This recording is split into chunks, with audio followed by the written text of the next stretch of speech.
जिस तरीका से बीजेपी की सरकार को 2 साल से अधिक हो गए और उसके बाद ये विकास के खोखले वादे कर रहे हैं, जमीनी हकीकत में देखा जाए तो एक भी विकास का काम बीजेपी हमें बता दे, यहाँ का एक भी विकास का काम कोटा शहर की धरती पे हुआ हो तो एक विकास नहीं हुआ। कोई सफाई व्यवस्था देख लो इतनी खराब है। क्या जनता पार्टी के 2 साल से अधिक हो चुके हैं, अब केवल 2.5 साल बाकी रह गए, 1 साल और बाकी है कांग्रेस की सरकार आने में।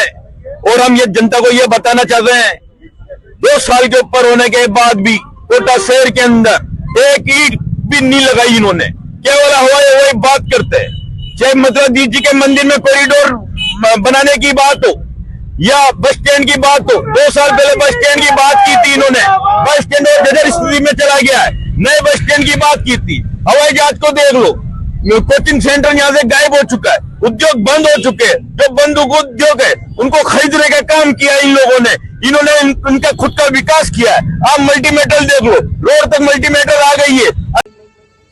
सरकार का खजाना खाली है, विकास राजस्थान का ठप है।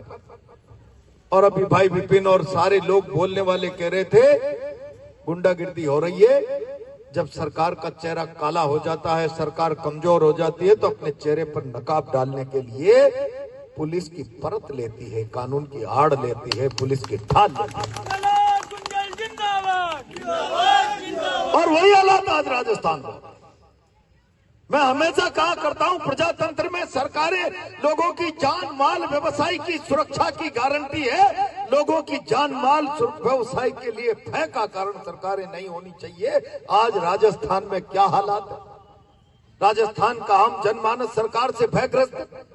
और मैं अगर कोटा का सवाल करूं, रोज किस प्रकार के किस्से कहानियां, अभी लोगों ने भाषण करते हुए कहा कोचिंग उजड़ गई, यहाँ मीडिया के लोग बैठे हैं, दबी जुबान से सारा शहर कहता है किसने मांगी यहाँ की एक कोचिंग से 50% की पार्टनरशिप, और उसका परिणाम यह हुआ कि उसे देश यहाँ से छोड़कर देश के दूसरे कोनों में जाना पड़ा।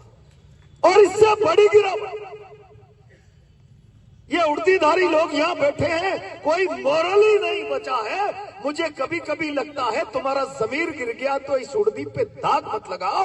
एक ओएसडी के चेंबर में गुंडे बैठते हैं एक साइड में पुलिस के इंस्पेक्टर डिप्टी बैठते हैं, गुंडे डिक्टेट करके प्लानिंग करते हैं, पीछे से मवालियों की तरह उन्हें ताकत देने के लिए पुलिस के लोग जाते हैं।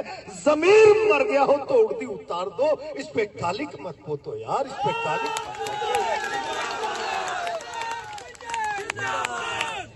यह हालात तो यहां क्यों है? इससे बड़ी शर्म और जिल्लत की बात क्या हो सकती? गुंडे डिक्टेट करने लग जाए। और हालात ये हो रहे कि गुमानपुरा में है बियर बार की दुकान जो अच्छी चलती थी, पुलिस के गुंडों ने जाकर बंद करा दी। नेताजी के यहां से निर्देश है कि बंद कर दो। 1 महीने तक बंद रहा, पैर पकड़ने के बाद कहा छोटे भाई को 50% की पार्टनर चाहिए, तब जाकर तुम्हारा बियर बार चलेगा। कभी कहते हैं तलवंडी के मेन रोड पे किसी रेस्टोरेंट को कहा है ये पार्किंग सड़क पर नहीं करने देंगे, बहुत ज्यादा चल रहा है। और इनडायरेक्ट में ये संदेश करा दिया गया 50% पार्टनरशिप चाहिए। क्या चाहिए? क्या आप इस शहर को लूटकर खाना चाहते हो? क्या आप इस शहर की व्यापारिक समृद्धि पर ग्रहण लगाना चाहते हो? क्या आप इस शहर के अपने खून पसीने की कमाई से व्यापार को समृद्ध करने वाले हर व्यक्ति का पेट काटना चाहते हो, उसमें अपना हिस्सा बांटना चाहते हो? क्या इसीलिए तुम्हें 3 बार विधायक और 3 बार सांसद बनाया कि ये उपलब्धि पाकर तुम इस शहर के लोगों की गरिमामयी कमाई में से आधा हिस्सा काट लो, उनका पेट काट लो, और कोई नहीं कटाए तो उड़दी के लोग तो इशारे का इंतजार करके बैठे हैं। मत पोतो रे कालिक, मत पोतो। तो मैंने विद्यार्थी जीवन में ऐसे सीआई उस 90 के दशक में देखे हैं कि कोई एसपी गलत काम कराने के लिए कह दे तो गलत काम की ना करते थे, और दबाव बनाए तो घुटने टेक कर नाक रगड़ने के बजाय बेल्ट खोलकर कहते थे एसपी साहब ये बेल्ट और टोपी संभालिए, ये काम मुझसे नहीं हो सकता। क्या गिरावट आई है पुलिस के आचरण में? क्या चंद बेईमानी के टुकड़े